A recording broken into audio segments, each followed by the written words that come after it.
In order to keep myself focused on the bigger picture and not get lost in the rabbit hole of all of the details of things that need to get done and goals that need to get met and, deadlines that need to get hit, all of those things that can really have us spiraling and feeling overwhelmed.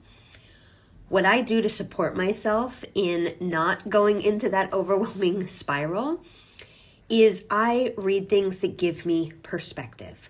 And one of my all-time favorite books was actually written by a hospice nurse. The book was written by a woman, a palliative care nurse named Bonnie Ware. It's called The Top 5 Regrets of the Dying. Believe me, this is not a morbid fascination. This is something that gives you perspective on life. On my podcast, I interviewed Zamir Danji, and he talked a lot about his relationship to death. And one of the things that he said that I will always remember is he said, if we're not oriented towards death, then we can't be oriented towards life.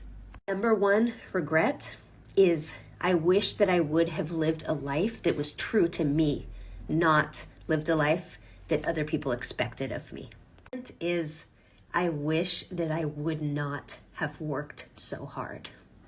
The third is I wish that I would have had the courage to express my true feelings.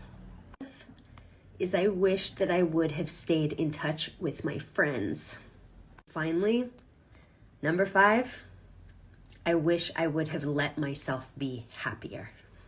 The reason I keep reading this book and the reason why I have these memorized and on a Post-it visible from my office is because it gives me perspective. It helps me to remember the larger picture. Why am I doing all of this work? Why do I care so much? Why am I so invested?